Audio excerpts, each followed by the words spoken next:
सदगुरु कबीर साहब की एक बहुत ही सुंदर साखी है। हीरा सोई सराहिए सहे घनन की चोट, कपट कुरंगी मानवा परखत निखरा खोट। सदगुरु कबीर साहब की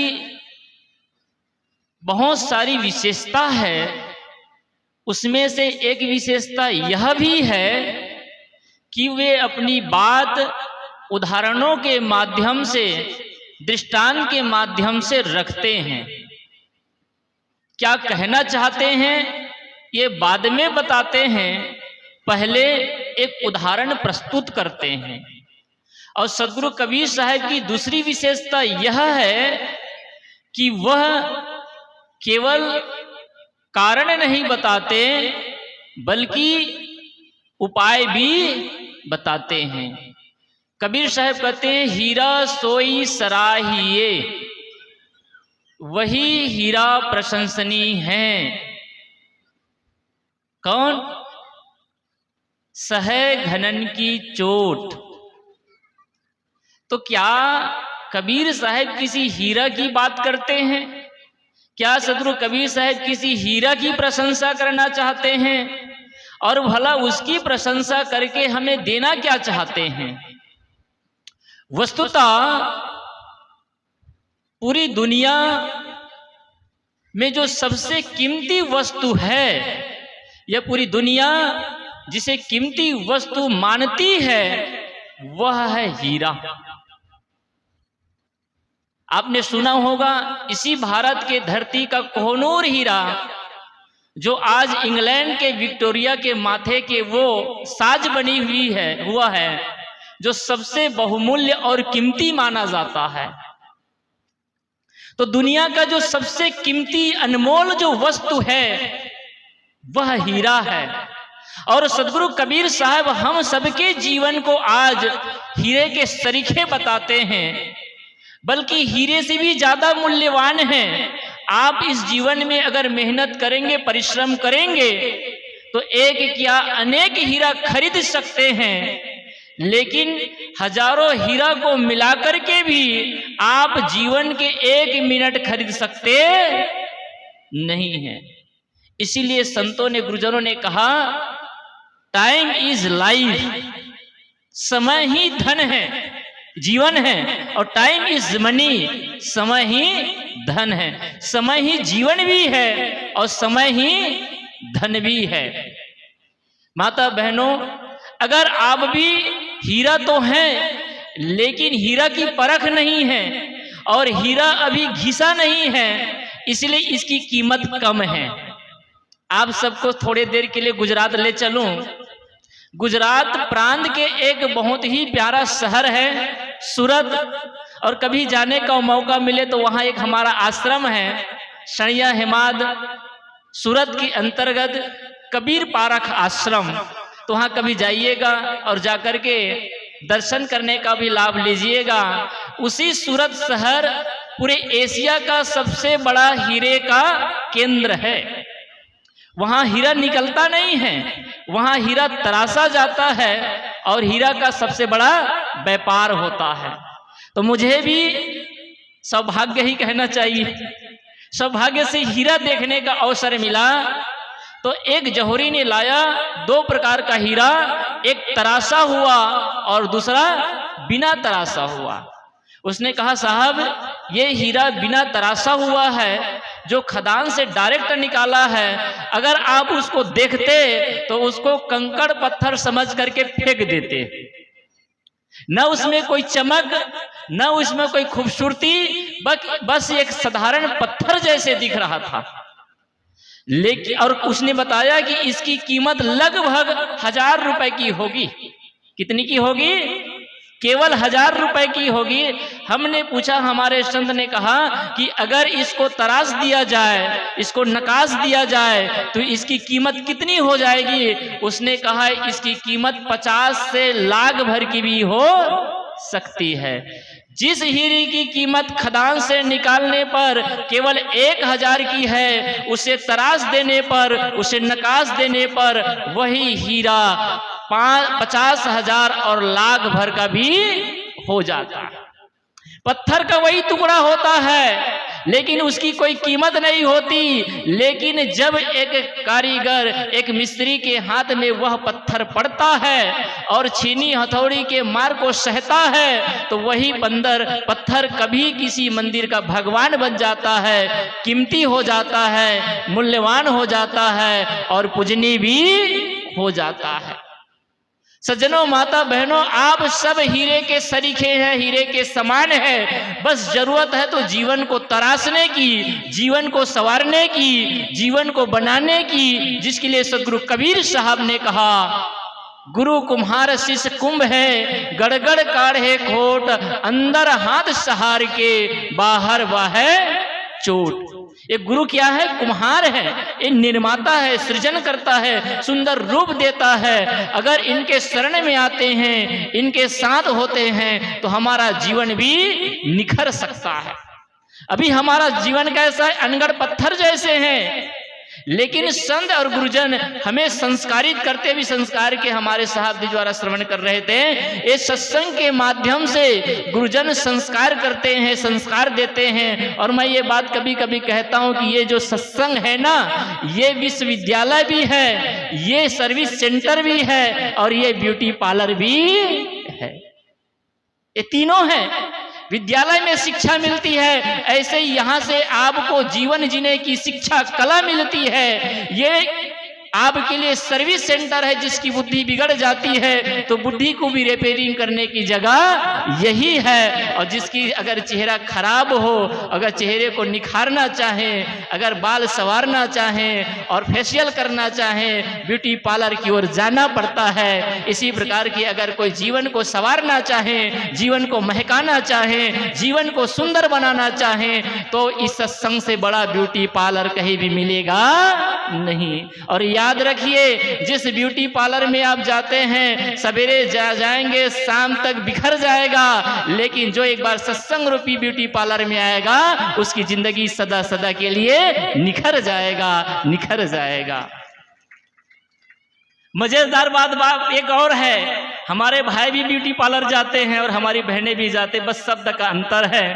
भाई लोग जिस ब्यूटी पार्लर में जाते हैं उसे सैलून कहते हैं, और बहनें जिस ब्यूटी पार्लर में जाते हैं उसे ब्यूटी पार्लर कहते हैं। और अंतर केवल शब्दों की नहीं, एक बात की अंतर है, केवल विनोद भाव से कहता हूं, समझ जाइए। जब हमारी बहनें किसी ब्यूटी पार्लर से आएंगी तो मजाल है कि 4 से 5 घंटा अपना चेहरा भी वो धोएगी नहीं, लेकिन हमारे भाई जब ब्यूटी पार्लर जाते हैं सैलून से, तो वो नहाए बिना रहते।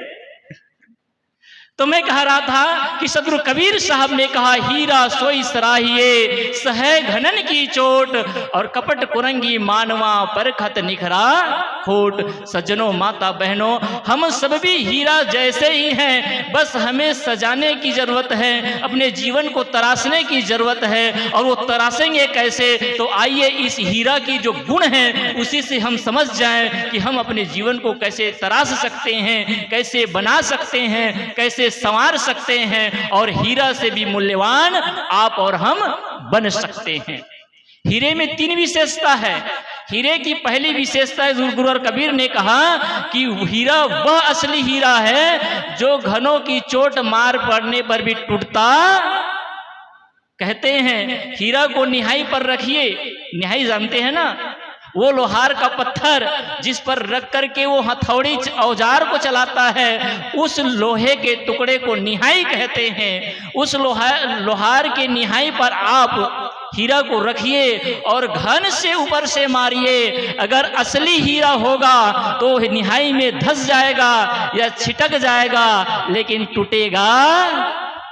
माता बहनों भाइयों, आपसे निवेदन है, अगर आप भी हीरा जैसे मूल्यवान बनना चाहते हैं और हीरा जैसे कीमती बनना चाहते हैं, तो पहला सूत्र है, जीवन में कितना भी कठिनाई आए, कितने भी प्रतिकूलता आए, कितने भी दुख का कष्ट का समय आए, जो जीवन में कभी टूटता नहीं वही निखरता है और वही हीरा जैसे चमकता है। अब देखिए, आज हम श्री रामचंद्र जी की, जिसको आप भगवान भी कहते हैं, उसने भगवान की पदवी कैसे पाई? वो इसलिए नहीं कि उसने अवतार लिया इसलिए भगवान बन गए। मैं आपको एक बात बताता हूं कि वो अवतार लिए इसलिए भगवान नहीं बने, बल्कि उन्होंने जीवन के सारे संघर्षों को झेला और झेल करके आगे बढ़ा, इसलिए वो भगवान कहलाए। कृष्ण जन्म लेते ही कारागृह में जन्म हुआ, बचपन से लड़ाई करनी पड़ी, जीवन के सारे संघर्षों से उसने पीछा नहीं भागा, बल्कि उसने संघर्ष किया, प्रतिकूलताओं को उसका सामना किया, और इसलिए वो क्या? भगवान कहलाए। जिस शंकर की आप उपासना करते हैं और जिस शंकर की उपासना करके आप शांति और मुक्ति भी पाना चाहते हैं, अरे शांति मुक्ति तो कोई नहीं पाना चाहता, नौकरी, बेटी, बेटा और पत्नी चाहते हैं, सुंदर पति चाहते हैं, सुंदर पति चाहते हैं, सुंदर धन चाहते हैं। आज कोई सुख और शांति चाहते नहीं। मैं कभी कभी इस बात को कहता हूं कि जितने लोग मंदिर में जाने वाले हैं, चाहे मस्जिद में जाने वाले हैं, गिरजाघर में जाने वाले हैं, गुरुद्वारा में जाने वाले, चर्च में जाने वाले हैं, सत्संग के सभा में जाने वाले हैं, ये कोई भगवान के भक्त नहीं और प्रभु को पाने वाले नहीं और शांति और मुक्ति को भी पाने वाले नहीं। ये सब तो केवल भिखमंगे हैं, केवल मांगने वाले दरिद्र है और उसी की भीड़ लगी रहती है। बस अंतर यह है कि मंदिर के सामने में एक भिखारी होता है जो कटोरा लेकर के आपके सामने हाथ फैलाता है और कहता है कि मुझे 1 रुपया या 1 मुट्ठी चावल दे दो। एक वो भिखारी जो आपसे मांगता है और दूसरा एक भिखारी आप हैं जो भगवान के सामने बैठ करके आप गिड़गिड़ाते और गुहार लगाते हैं कि हे प्रभु हमें दे दीजिए।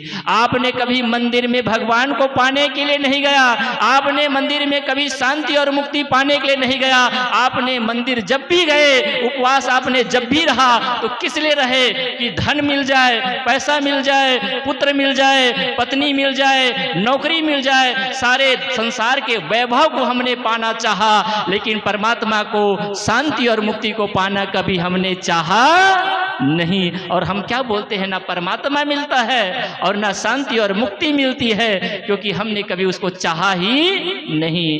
तो पहला सूत्र है क्या? जिस शंकर की आप उपासना करते हैं उसके शंकर के गले में क्या है? शेष जी हैं। उनके जीवन में इतनी प्रतिकूलताएं आपने देखा, वहीं पर शेर है और वहीं पर बैल है, वहीं पर मयूर भी है और वहीं पर चूहा भी है। इतना विरोधाभास जिसके जीवन में हो और उसके बाद भी जो शांति से बैठ जाए उसी को शिव कहते हैं। और वो शंकर भगवान कैसे बने, वो महादेव कैसे बने? तो वो जो जहर को पी जाए, कौन से जहर? केवल समुद्र में निकलने वाला जहर नहीं, बल्कि समाज के जो जहर है, जो परिवार का जहर है, जो वाणियों का जहर है, दुर्भावना का जहर है, इसको जो पी जाता है वही शंकर और महादेव कहलाता है, वही देवी और देवता कहलाते हैं। इसलिए आपके घर और परिवार में, आपके समाज में भी कई प्रकार के आपको प्रताड़ित करने वाले लोग मिलेंगे। आपके जीवन में बहुत प्रकार की कठिनाइयां और परेशानी आएंगी, लेकिन कभी टूटना मत। क्यों? क्योंकि आप सदगुरु कबीर साहब के सच्चे अनुयायी हैं, और जो सदगुरु कबीर साहब के जो सच्चा अनुयायी होता है उसको टूटने और झुकने की जरूरत नहीं है। इसलिए आप सब अगर हीरा होना चाहते हैं तो उसका प्रथम सूत्र है कि आप हिमालय पहाड़ जैसे आप अडिग रहिए, झुकिए मत, टूटिए मत और बिखरिए मत। एक मंदिर था, मंदिर के बीचों बीच भगवान की स्थापना थी और उसी के सामने नीचे पत्थर पड़ा हुआ था। नीचे मंदिर के बाहर एक बार मंदिर का बाहर का जो पत्थर था पड़ा हुआ, वो रोदन करने लगा। एक कहानी है समझाने के लिए। कवि का हृदय सबसे बोलवाता है और कवि का हृदय कहता है कि वो पत्थर रोने लगा। मंदिर का भगवान ने बोला, भैया तू रोता क्यों है, परेशानी क्या है? उसने कहा, देखो इतनी बड़ी पक्षपात, हम एक ही जगह से आए हैं, एक ही जगह जन्म लिए हैं, लेकिन आपकी आरती वंदन और आपकी पूजा होती है, आपका सत्कार होता है, आपको फूल माला और फल चढ़ाया जाता है। लेकिन मुझे देखिए, मैं ठंडी गर्मी बरसात में बाहर पड़ा रहता हूँ, लोग मेरे ऊपर चप्पल भी रखते हैं और इतना से जब मन नहीं भरता तो मेरे ऊपर ये सारा नारियल तोड़ा करते हैं। मेरी तो दुर्दशा बिगड़ गई है, इसलिए मैं आज रो रहा हूँ। तो अंदर का मंदिर का भगवान कहता है कि भाई आप सच कहते हो, आप भी जिस खदान से आए हो उसी खदान से मैं भी आया हूँ, लेकिन अंतर इतना है जब कारीगर ने आपके सीने में बैठ करके छीनी और हथौड़ी चलाया तो उसके दर्द को सह नहीं पाए, इसलिए टूट करके बिखर गए। और जब उसने मुझे पकड़ा और मेरे सीने पर भी उसने छीनी हथौड़ी का चोट मारे, उसके दर्द को मैंने सह गया, इसलिए आज मैं मंदिर का भगवान बन गया। माता बहनों, आपसे निवेदन करता हूं, अगर आप समाज में पूजित होना चाहते हैं और जीवन में आनंद पूर्वक जीना चाहते हैं तो सबसे पहला सूत्र है कठिनाइयों को झेलना सीखिए, सहना सीखिए। और मैं खास करके बहुओं को, सासुओं को, परिवार के सदस्यों से कहता हूं कि जीवन में आए हुए छोटी छोटी जो तकलीफें हैं, छोटी छोटी समस्याएं हैं, छोटी छोटी परेशानियां हैं, इसको आप सहना सीखिए। सह करके ही आपका जीवन धन्य हो सकता है। आप कभी याद करिएगा माँ सीता के जीवन को। मैं नहीं जानता कि वो घटना किस प्रकार से हुई, कैसे हुई, लेकिन समझने के लिए बहुत जरूरी है। माँ जी सीता के जीवन में बहुत प्रकार की कठिनाइयां आई कि नहीं आई? आई ना। माताओं से एक निवेदन है, आज सुन करके जाना, क्योंकि आपकी संख्या कुछ ज्यादा है। माँ सीता के जीवन में बहुत सारी कठिनाइयां आई, लेकिन माँ सीता के मुख से कभी उफ तक नहीं आई और उसने कभी किसी से कोई शिकायत नहीं की। जीवन की सबसे बड़ी बहार है कि जीवन में शिकायत हो, और जीवन की सबसे बड़ी जीत है कि आपके जीवन में किसी प्रकार की कोई शिकायत न हो। इसलिए जीवन में कभी भी कोई भी कठिनाई आए तो उसे मिल का पत्थर बना लेना, उसी को आप हथियार बना लेना, उसी को आप अपने घर के नींव बना लेना, तो देखिए कि आपका जीवन संवर जाएगा, आपका जीवन सुंदर बन जाएगा। तो पहला सूत्र है, अगर आप हीरा होना चाहते हैं तो टूटना नहीं है, झुकना नहीं है, बल्कि संघर्ष करना है, आगे बढ़ना है और सारे परिस्थितियों को झेलते हुए, सहते हुए आगे बढ़ना है। इसलिए माता बहनों से निवेदन है, अगर आपकी सास कुछ बोल दे तो इसलिए आप नाराज मत हो जाना कि आपने कटु कह दिया, बल्कि ये कह करके सह लेना कि अरे वो मेरी माँ है, अगर मेरी माँ ने दो चार बातें कह दी तो कौन से बड़ी बात हो गई। अगर कभी बहू ने कोई बात कह दी तो सासू माँ को ये समझ लेना है मेरी लाडली प्यारी बेटी ही तो है। अरे जब मैं अपनी बेटी की बात सुन लेती हूँ, और जब मेरी बेटी जब बचपन में थी तो कभी लात मार दिया करती थी, कभी कुछ बात कर दिया करती थी, तो बड़ी तो हो गई तो क्या हो गई, लेकिन आज मेरे लिए बेटी तो है। इस प्रकार से जब सहते हैं ना, गुरु कबीर साहब ने कहीं पर कहा भी है, उसने कहा है क्षमा बड़न को चाहिए, छोटकन को उत्पात, और कह विष्णु की घट गई तो भृंग न मारी लात। इसलिए एक सूत्र याद रखिए, क्षमा सबसे बड़ा हथियार है और क्षमा सबसे बड़ा आपका आभूषण है। जो क्षमा करना जानता है और क्षमा मांगना जानता है, उसी का जीवन संवरता है, उसी का जीवन बनता है। इसलिए आज एक छोटा सा सूत्र याद रखना, अगर आपके साथ कोई दुर्व्यवहार करे, आपको अपशब्द कहे, तो उसको तहे दिल से क्षमा कर दीजिए। और जाने अनजाने में आपसे कभी कोई गलती हो जाए, चूक हो जाए, भूल हो जाए, एक कभी अहंकार मत करना कि मेरे से कोई गलती होती नहीं है। गलती को न स्वीकारना ही सबसे बड़ी गलती है माता बहनों, और यही हमारे साथ होता है। गुरु कबीर ने कहा, बुरा जो देखन मैं चला, बुरा ना मिलिया कोई, और जो दिल ढूंढा आपना, मुझसे बुरा ना। लेकिन हम क्या समझते, सब गलत मैं ही सही। जो गलती को स्वीकार कर लेता है, जो गलती को महसूस कर लेता है, वही जीवन का सुधार कर सकता है। इसलिए कभी ये भी समझना, जाने अनजाने में कभी कोई चूक हो सकती है, भूल हो सकती है। जो भूल को स्वीकार कर लेता है और भूल को स्वीकार करके क्षमा मांग लेता है, इसलिए क्षमा करना बहुत बड़ा आभूषण है। तो क्षमा मांग लेना ये बहुत बड़ी आपकी क्षमता और प्रबलता है। इसलिए आप कभी भी हार मत मानिए। दूसरी विशेषता है हीरा की, हीरा कभी गर्म होता क्या है, याद रखना, हीरा कभी गर्म होता नहीं। अगर आप छोटी छोटी बातों में गर्म हो जाते हैं, छोटी छोटी बातों में उलझ जाते हैं, छोटी छोटी बातों में नाराज हो जाते हैं, आप गुस्सा और क्रोध करने लग जाते हैं, तो आपकी कीमत घट जाती है। अगर कीमत को बढ़ाना चाहते हैं और हीरा जैसे अनमोल बनना चाहते हैं, तो आपको शीतल होना पड़ेगा, ठंडा होना पड़ेगा।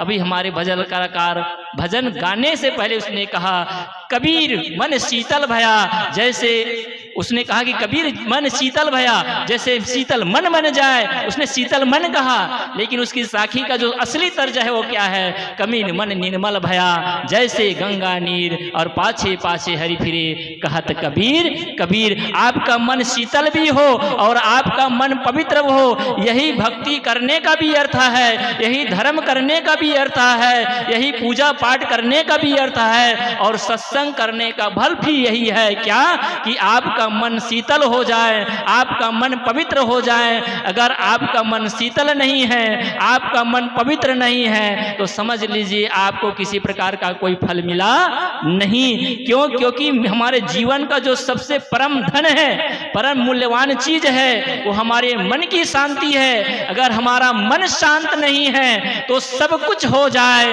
हमारे पास कुछ भी नहीं। एक आदमी था, वो साइकिल से रोज जाता था, नई साइकिल खरीद लिया था, लेकिन चलाता कभी नहीं था, रोज पैदल जाता था। एक दिन एक भाई ने पूछा कि सुनो जी, तुम्हारी नई साइकिल भी है, पहले तो पैदल जाया करते थे, अब नई साइकिल में भी जाते हो, लेकिन कभी इस पे बैठते क्यों नहीं, सवार होते क्यों नहीं, इसमें कमी क्या है? उसने पूछा कि इसमें हवा है कि नहीं, कहे हवा भी है। उसने पूछा इसमें ब्रेक है कि नहीं, कहे ब्रेक भी है, तो गाड़ी को चलाते क्यों नहीं? उसने कहा भाई मेरे साइकिल में ब्रेक भी है, मेरे साइकिल में हवा भी है, मेरे साइकिल में पैडल भी है, मेरे साइकिल में सीट भी है, सब कुछ है, लेकिन मेरे गाड़ी में केवल चैन नहीं है। आपकी गाड़ी में सब कुछ हो जाए, लेकिन अगर चैन ना हो तो वो गाड़ी कभी चल सकती नहीं है। इसी प्रकार के आपके पास पुत्र हो, आपके पास धन हो, आपके पास नौकरी हो,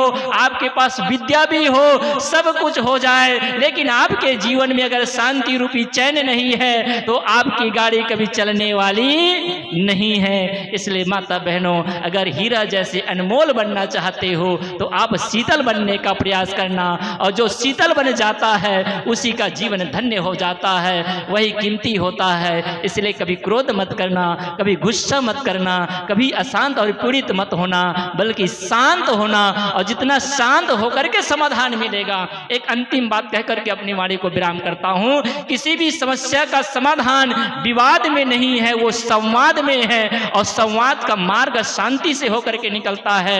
जब आप शांत होते हैं तभी आप समाधान की ओर आगे बढ़ते हैं, और जब समाधान की ओर आगे बढ़ते हैं तभी आपके परिवार में प्रेम भी होता है और शांति भी होती है, और समाज परिवार में आप सम्मान के साथ जी सकते हैं। तो गुरु कबीर साहब कहते हैं, हीरा सोई सराहिए सहे घनन की चोट, कपट कुरंगी मानवा परखत निकरा खोट। बस इतना ही कहकर अपनी वाणी को विराम। बोली सदगुरु कबीर साहिब की।